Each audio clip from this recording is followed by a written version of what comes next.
जय श्री राम, जय श्री महाकाल। अदानी ग्रुप का नाम सुनते से ही जो 2024 और 2025 में एक चीज दिमाग में आती है वो है कंट्रोवर्सी। हर चीज को लेकर कंट्रोवर्सी हुई है, चाहे वो यूएस ब्राइबरी का हो या हिंडनबर्ग का केस हो या अभी श्रीलंका बांग्लादेश से कनेक्टेड कुछ भी न्यूज़ हो। हर जगह अदानी ग्रुप के ऊपर कुछ ना कुछ कंट्रोवर्सी आई है। इसी चीज़ को लेकर अभी रिसेंटली श्रीलंका में जो कंट्रोवर्सी चल रही है अदानी एनर्जीज़ को लेकर, अदानी ग्रीन एनर्जीज़ को लेकर, उसी के ऊपर एक डिटेल एनालिसिस वीडियो आपके सामने रख रहे हैं।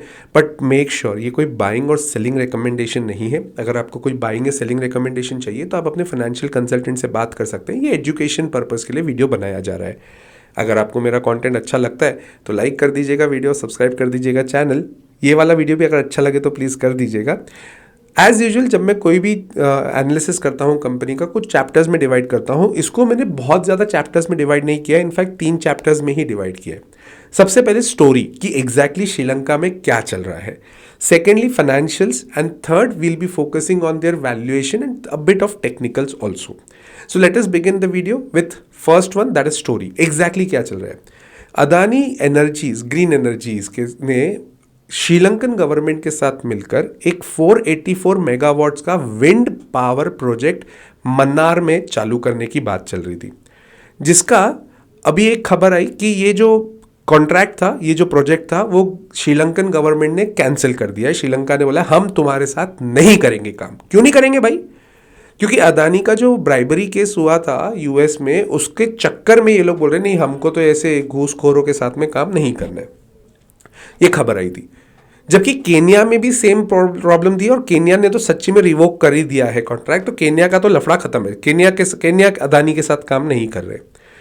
बट ये जो खबर आई है ना श्रीलंका वाली, अदानी ग्रुप के कुछ ऑफिशियल्स ने इसका प्रेस रिलीज दिया है कि ये फॉल्स है और मिसलीडिंग है, ऐसा कुछ भी नहीं है। बट भाई साहब, मई 2024 में तो ये हो चुका है ना यार। जो श्रीलंकन प्रेसिडेंट है अनुरा कुमारा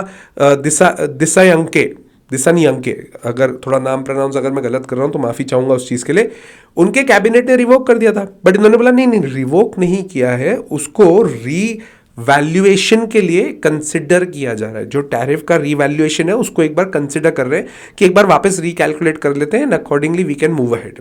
जब से ये मुद्दा आया है ना, तो Sri Lankan ministry of power and energy ने कुछ भी कमेंट करने से मना कर दिया है। बोले हम कुछ भी कमेंट नहीं करेंगे। चल रहा है उसका भी कमेंट नहीं करेंगे, नहीं चल रहा है हम उसकी भी बात नहीं करेंगे, अगर रिवैल्यूएशन के लिए कर रहा है, कंसिडर कर रहे हैं, उसकी भी बात नहीं करेंगे, हम कमेंट ही नहीं करेंगे। तो ऑब्वियस सी बात है, अगर कहीं धुआं लगा है, धुआं दिख रहा है, तो वहां पे आग है, चिंगारी तो लगी है। अब एग्जैक्टली क्या हुआ है इसके ऊपर 100% कंफर्मेशन नहीं है। बट यस, अदानी ग्रुप के ऑफिशियल्स बोल रहे हैं ऐसा कुछ भी नहीं है, उसको रिकंसिडर कर रहे हैं और वापस जाके आगे ना पीछे हो जाएगा। इनफैक्ट अदानी ग्रुप ने $1 बिलियन का श्रीलंका में ग्रीन एनर्जी में इन्वेस्ट करने का कमिटमेंट ऑलरेडी किया हुआ है। इनफैक्ट कोलंबो में वो कंटेनर टर्मिनल भी बना रहे हैं। तो automatically Adani is actually working very hard in Sri Lanka to make that power independence for that particular country, right? क्योंकि श्रीलंका में काफी कुछ इश्यूज हुए थे। अब सिंपल सी बात है, मेरा तो एक ही फंडा दिखता है मेरे को यहाँ पे कि अगर जहाँ पर धुआं आया है वहाँ पर चिंगारी आग कुछ ना कुछ तो लगी है। जब तक 100% क्लैरिटी श्रीलंका से भी नहीं आती तो ऑटोमेटिकली एक कहीं ना कहीं डाउटफुल सिचुएशन है। और इन्होंने क्लियरली बोला ना, अब ये कंसिडर कर रहे हैं टैरिफ का रीवैल्यूएशन करने में। मतलब 100% श्योरिटी तो नहीं है कि वो प्रोजेक्ट कंटिन्यू होगा।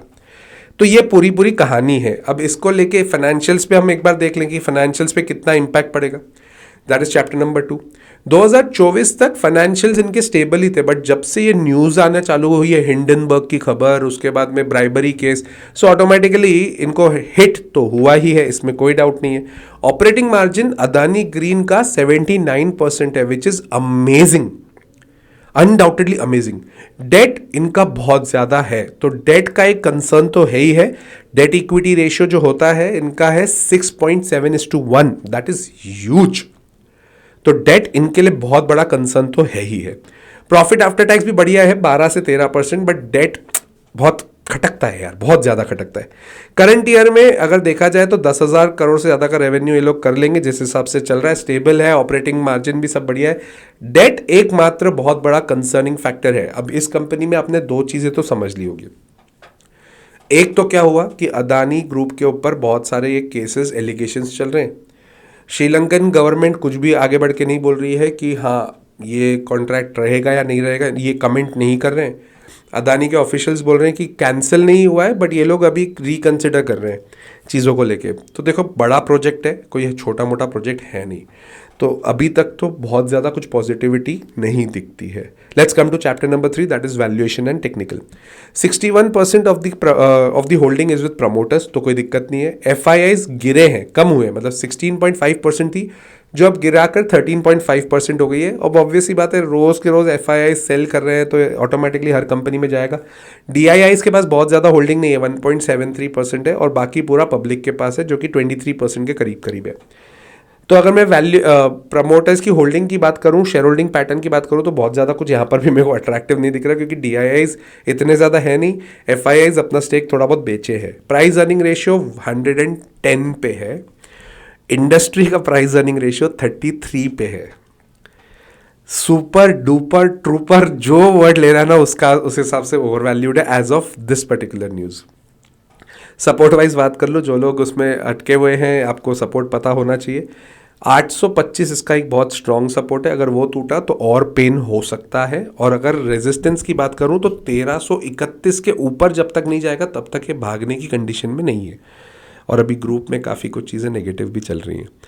तो मैं इसमें ना इन्वेस्टेड था, ना इन्वेस्टेड हूँ, ना आगे इन्वेस्ट करने का मेरा मूड है, क्योंकि मेरे हिसाब से पावर सेक्टर में ऐसी बहुत सारी अलग अलग कंपनीज हैं जिसमें इन्वेस्टमेंट किया जा सकता है।